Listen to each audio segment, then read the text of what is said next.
Bueno, a ver, tu primer análisis sobre esta no acción de la jueza Capuchetti.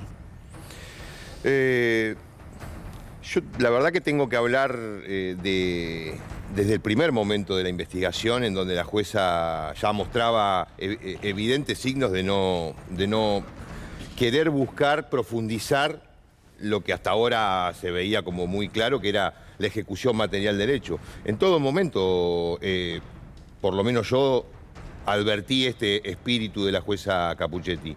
Y no porque me quiero mandar la parte, ni mucho menos, pero el domingo 4 de septiembre, es decir, 2 o 3 días después, Sí, 3 días después. Puse en las redes sociales, no puede ser investigado el hecho por Comodoro Pi, por Capuchetti, y puse específicamente, ya hay evidentes signos de que Capuchetti y Rívolo no tienen ganas de saber la verdad. Ya había pasado lo del celular, Sí. estaba pasando lo del celular de Sabaj Montiel, Sí, señor. estaba pasando en ese momento, lo supimos casi un mes después, estaba pasando que la Policía Federal no respondió llamados de la oficina de escuchas que tenía la obligación de coordinar para detener a Brenda Uliarte, es decir, dejaron escapar a Brenda Uliarte durante un par de días.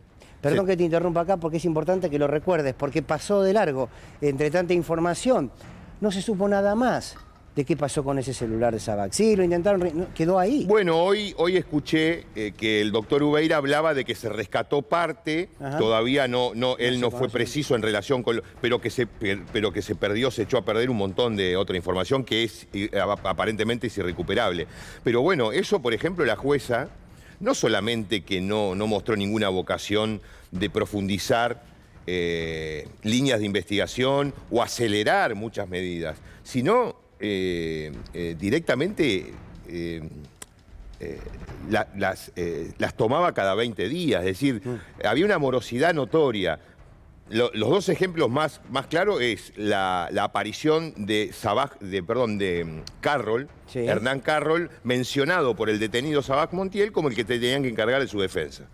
Bueno, 20 días después fue citado, 25 días después fue citado Carroll a explicar por qué aparecía su nombre ahí, si había sido conocido. De la misma manera, casi un mes tardó la jueza en tomarle declaración a las dos personas que estaban con Nisman el 26 de octubre, luego de que el 23 de septiembre el testigo de identidad reservada, que dicho sea de paso, fue filtrada su identidad, Sí. para ponerlo en riesgo, Sí. para escracharlo adelante de todos y evidentemente para hacerle un favor al partido político que estaba siendo de alguna manera afectado por ese testimonio. Bueno, también tardó un mes, es decir, una morosidad notable que no tiene nada que ver con las habituales prácticas investigativas de Comodoro Pi, digamos, ¿no? Que son muy veloces a la hora de investigar kirchneristas o, por ejemplo, ¿no? Qué sé yo, de llevarse preso a gente a las 3 de la mañana en pijamas. Sí, claro. Ahora, ¿qué expectativa podemos tener con este pedido de recusación en función de qué tribunales lo van a ir tratando? Bueno, en cualquiera de los dos casos, es decir, si María Eugenia Capuchetti acepta la recusación o la rechaza, en cualquiera de los dos casos esto termina en la sala de Bruglia, Bertuzzi y Llorens. Listo. Obviamente. Después, hoy, escuché también al abogado que tuvo una audiencia en la Cámara, frente a esa gente, que solo le dijo: yo acá estoy de paso porque sé que ustedes no me van a dar nada, solamente cumplo con la formalidad para ir a la Cámara de Casación, en donde por ahí espera alguna cosa más. Pero a todo esto vamos a pasar 3 o 4 meses en donde Capuchetti va a continuar con la investigación, porque no tengo ninguna duda que estos 3 sujetos van a decir que Capuchetti tiene que seguir con eso. En definitiva, hay una estrategia de Comodoro Pi. Acá también es... no sé si es pertinente hablar de María Eugenia Capuchetti, de Carlos Rívolo o de jueces. Acá hay un sistema, Comodoro Pi es un sistema y el sistema eligió la estrategia de dispersar las investigaciones, de no profundizar De no las querer unir líneas. las causas también, ¿no? Pero es una cosa ¿Cuál es el argumento para elemental, bueno, es elemental. Y vos fijate, Fernando, que cuando resuelven la libertad de los de Revolución Federal, ya habían rechazado la unificación. ¿Por qué rechazan la unificación? Porque claramente la unificación de esas causas implicaba la apertura de distintas líneas vinculadas a la política, porque todo lo que traía Revolución Federal está contaminado de política, de manifestaciones, de fotos con los halcones del PRO, etc. Entonces, la estrategia de Comodoro Pi es dispersar eso y, por supuesto, impedir que la primera aparición de una pista que tiene que ver con la política fue boicoteada de inmediato por la jueza y durante todo este tiempo la Cámara le dijo cerrá la cosa rápido, mandá a estos 4 loquitos a juicio y no profundices ninguna línea de investigación más. Básicamente ese fue el mensaje que le mandó la Cámara, que muy obediente Capuchetti está cumpliendo. ¿Cómo ves la reacción del arco político? Está claro que, yo la sensación que tengo, recién Cintia decía, seguramente algo te quiere preguntar ahora también Cintia, pero recién Cintia decía, la Argentina no es la misma después de este intento de magnicidio. Y uno dice, debiera ser bastante más distinta de lo que es esta Argentina.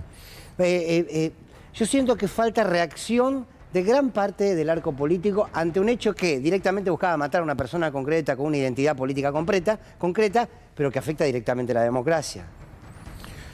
Bueno, la reacción del arco político debería evaluarse desde el nivel de representación de las fuerzas políticas. Y hoy tenemos un Congreso partido a la mitad, con la mitad de las fuerzas políticas negándose a repudiar expresamente el atentado, o en la Cámara de Diputados repudiándolo a regañadientes, levantándose. La otra mitad, que somos nosotros, intentamos, o ciertos sectores de nuestro frente, intentamos que estas cosas trasciendan solamente el ambiente nuestro y penetren, permeen en la sociedad para que se den cuenta de que es un poder judicial que está actuando al margen de la ley, pero que no se trata solamente de una persecución política a una dirigente, se trata de un servicio, entre otras cosas, un servicio público que es pésimo y que no le da respuestas a nadie de la sociedad. Pero nosotros tenemos que enfocar toda la problemática del Poder Judicial. Tenemos que decir que la Corte, para sacar a Doñate, se tomó 15 días y hace 1 año y medio que tiene trabada la cautelar por la cual Clarín pone los precios que se le antoja. Entonces, esas cosas sí tienen valor para la sociedad, o por lo menos entiendo que tienen un valor que la militancia las lleve. Pero también es cierto que el sistema político está muy partido y hay...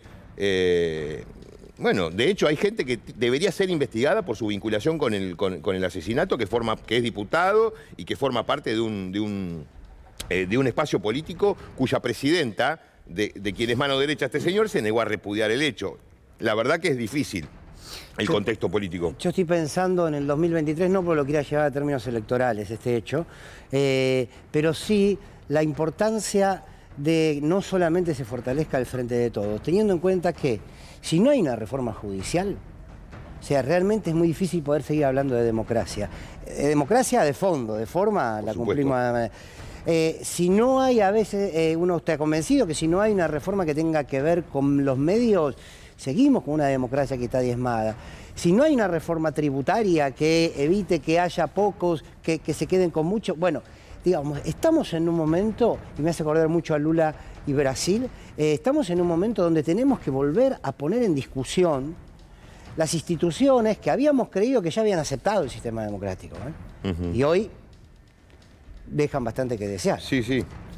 No, por supuesto que sin reformas profundas en materia judicial, seguramente en materia de medios de comunicación, es muy difícil avanzar en que, o mejor dicho, que avance un proceso de igualdad en la sociedad y demás, por supuesto. El problema es que nosotros tenemos que convencer a la sociedad de que esa reforma es necesaria. No solo convencerla, en el caso puntual de la reforma judicial, no solo convencerla de que es necesaria, sino convencerla de que tiene que participar. Si nosotros, como dirigencia política, no involucramos a la sociedad en el proceso de reforma, y hablo de un involucramiento amplio, no solamente que se pueda votar un consejero o un fiscal, como ocurre en tantos lugares del mundo, sino que forme parte de las decisiones, por ejemplo, en los juicios por jurado, por ejemplo, en su participación en el Consejo de la Magistratura, como consejeros directamente elegidos por la ciudadanía. Tiene que haber un involucramiento de la sociedad en el proceso de reformas, porque no son reformas que requieran de 2 o 3 leyes y demás. Son muchos años, requieren de legislación, requieren de reglamentación, pero también requieren de un cambio cultural hacia el interior del Poder Judicial, que es muy difícil con digamos, con la conducción que hoy tiene el Poder Judicial. Entonces, por supuesto que un mejor Poder Judicial es una mejor democracia.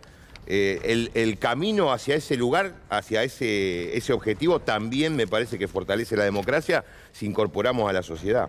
Diputado Tailade, gracias, gracias por la claridad de Bueno, gracias.